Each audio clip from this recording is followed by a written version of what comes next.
बिहार में बहार है, नीतीश कुमार है। लगता है ये थोड़ा पुराना नारा होता जा रहा है।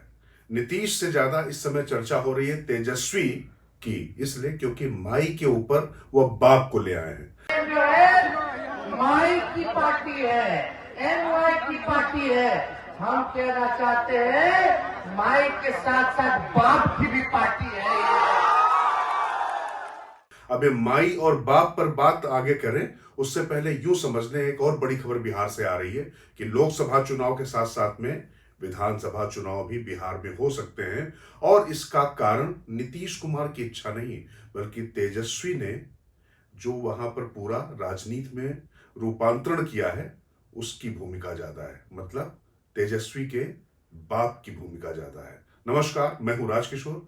बुलंद भारत टीवी के डिजिटल प्लेटफॉर्म पर हम आपको बता रहे हैं बिहार की इनसाइड स्टोरी कि कैसे वहां पर इतनी तेजी से समीकरण बन और बिगड़ रहे हैं कि आने वाले लोकसभा चुनाव के साथ साथ में विधानसभा चुनाव की लगभग पृष्ठभूमि तैयार हो गई है। वैसे बीजेपी आलाकमान बिल्कुल नहीं चाहता कि ये साथ में हो, क्योंकि माना यह जा रहा था कि जब भी अगले विधानसभा चुनाव होंगे तो उसके बाद सत्ता का हस्तांतरण नीतीश कुमार से किसी दूसरे पर होगा। वो क्या समीकरण है ये अभी बताना जल्दबाजी होगी, लेकिन फिलहाल जो हो रहा है बिहार में उसकी चर्चा करना जरूरी है। आखिर कौन है ये तेजस्वी का बाप? बाप मतलब उनके पिता की बात नहीं कर रहा हूं मैं, लालू प्रसाद यादव की बात नहीं हो रही है। जो है माई की पार्टी है, एनवाई की पार्टी है। हम कहना चाहते हैं माई के साथ साथ बाप की भी पार्टी है। ये बाप की पार्टी कैसे है? बी से बहुजन, ए से आगरा, ए से आदि आबादी और पी से पुअर, पुअर मतलब गरीब। तो ये सब ए टू जेड वाले लोग हैं। सभी बहुजन आ गए, सभी अगरा लोग आ गए, आदि आबादी हमारी महिला आ गई और सभी पुअर हमारे गरीब आ गए। ये माई के साथ साथ बाप की भी पार्टी है।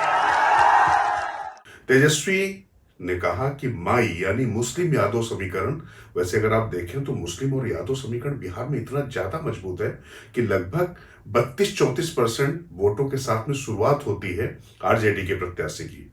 अब आप सोच लीजिए कि हर प्रत्याशी लगभग यहां से शुरू करता है। अब बाप की अगर बात करें तो उसमें बहुजन, अगड़ा, आधी आबादी और पी से उन्होंने पुअर दिया है। तो ये एब्रीविएशन हो सकता है बहुत आपको पोएटिक ना लगे। ये हो सकता है कि आपको इसकी अगर संधि पर चर्चा करें तो ऐसा लगे कि बहुत जानदार नहीं है, लेकिन जो बात कही गई है राजनीति में मैसेजिंग बहुत इंपॉर्टेंट होती है। तो जैसे गांधी मैदान में इंडिया गठबंधन ने अपनी ताकत दिखाई, उसमें सब लोग थे लेकिन लाइमलाइट में तेजस्वी थे। तेजस्वी ने कहा माई हमारे पास पहले थी और ये जो बाप है यानी बहुजन अगड़ा, ये इंपॉर्टेंट समीकरण है। जरा इसको समझने की जरूरत इसलिए है, बहुजन की जब हम बात कर रहे हैं तो माले, सीपीआई माले यानी मार्क्सवादी लेनिनवादी, वो भी इस बार इंडिया गठबंधन के साथ में है। और आपको याद होगा कि कैसे बहुजन, लक्ष्मणपुर बाथे या जो ये पूरा रणवीर सेना, एमसीसी, माओ कम्युनिस्ट सेंटर, ये सब माले के जो पूरा वहां पर जाति संघर्ष होता रहा है, तो उस पर बहुत ज्यादा जाने की जरूरत नहीं। लेकिन आपको मालूम है कि बिहार में किस तरीके से जाति संघर्ष होता रहा और काफी खूनी हिंसक संघर्ष होता रहा है। तो ये जो मध्य बिहार है और जो आरा इसके आसपास की बेल्ट है, यहाँ पर माओवादियों का बड़ा जोर है। तो माले इस समय साथ में है, मार्क्सवादी लेनिनवादी भी साथ में है। तो ऐसी स्थिति में एक बड़ा वर्ग अपने साथ लेकर वो चल रहे हैं जो कम से कम 15 से 20 सीटों पे कुछ प्रभाव जरूर रखता है। इसके बाद जब अगड़े की बात करें तो इस अगड़े में आमतौर पे 3 प्रमुख जातियां वहां पर हैं। इसमें रख लीजिए आप सबसे आगे ब्राह्मण है 4%, फिर उसके बाद है भूमिहार, वो भी 4% के करीब है, और 2 से 2.5% राजपूत माने जाते हैं। तो राजपूतों को आरजेडी आगे बढ़ाती रही। लालू प्रसाद यादव के समय में भी कई बार, एक बार तो स्थिति ऐसी थी कि सिर्फ एक यादव सांसद था संसद में और बाकी सब उनके ठाकुर सांसद पहुंचे थे। खैर, लेकिन जो वहां पर असली जो लड़ाई थी वो थी भूमिहारों से। भी भूमिहारों की आबादी भले 4% हो, लेकिन ये माना जाता है कि वो अपनी आबादी से कहीं ज्यादा वोट टर्न आउट कर लेते हैं, चूंकि बाहुबल में, पैसे में और जो राजनीतिक रसूख है उनका बहुत ज्यादा है। तो इसलिए इस बार जब वो अगड़े की बात कर रहे हैं तो उस अगड़े में बहुजन, मैंने आपको बताया कि उसको तो साधने की बात है माई के साथ साथ में। तो बाप के जो पहले जो 2 शब्द हैं बहुजन और अगड़ा, ये काफी इंपॉर्टेंट है।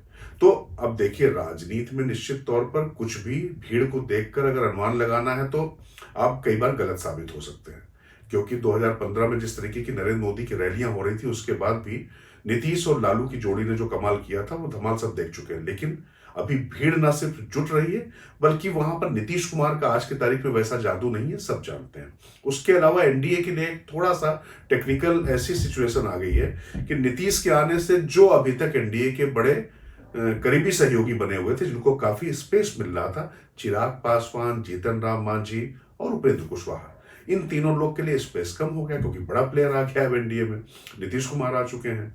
तो वो लोग अभी बेगूसराय में जब प्रधानमंत्री गए थे तो उसमें जो नहीं पहुंचे कुशवाहा और चिराग पासवान, उसको भी नोट किया गया है। और वहां पर नीतीश कुमार की जो बॉडी लैंग्वेज थी, किस तरीके से मोदी के लिए उन्होंने पलक पावड़े बिछाए हुए थे, और मोदी जिंदाबाद बिल्कुल भारतीय जनता पार्टी के कार्यकर्ताओं से ज्यादा उत्साह में वो कर रहे थे, और मोदी ने भी उनको खींच के हार के अंदर लिया। तो ये सब जो बॉडी लैंग्वेज है, आप सब समझ में आ रही है कि बिहार में मोदी नीतीश को साथ में लेकर ही बड़ा खेल करना चाहते हैं, और वो जानते हैं कि मौजूदा परिस्थिति में ये जरूरी भी है। लेकिन तेजस्वी ने इसकी काट के लिए, चूंकि मैंने जैसा आपसे कहा कि 32-34% वोटों के अलावा अगर उनके पास एक प्रत्याशी 4 से 6% वोट भी और ले आता है तो सीट निकलने की संभावनाएं ज्यादा हो जाती है। मतलब 40% वोट अगर आपके पास आ रहा है तो संभावनाएं ज्यादा हो जाती है। इसीलिए बीजेपी की ज्यादा से ज्यादा कोशिश है कि 50% से ज्यादा वोट के साथ उनके प्रत्याशी जीते। पिछली बार तो बीजेपी ने बहुत शानदार प्रदर्शन किया था, और लगातार लोकसभा चुनाव वो करते भी चले आ रहे हैं। लेकिन इस बार जिस तरीके की परिस्थितियां हैं, थोड़ा समीकरण बदली हुई है। तेजस्वी के रूप में एक चेहरा अलग तरीके से उभरा हुआ है, और एनडीए में क्या उस तरीके की स्थिति सब है, ये देखने वाली बात। तो इसकी काट ये निकाली गई है। सूत्र ये बताते हैं कि अगर विधानसभा चुनाव भी लोकसभा के साथ में होते हैं तो ये जो एनडीए के अन्य दल हैं, इनके लिए बहुत ज्यादा कुछ गुंजाइश नहीं बचेगी, क्योंकि जो तेजस्वी का भी ब्लॉक है वो पूरी तरीके से भरा हुआ है। इन लोग के लिए अब वहां जगह नहीं, क्योंकि सरकार गिर चुकी है। मांझी के पास या किसी के पास जो मौके थे वो मौके नहीं रहे हुए।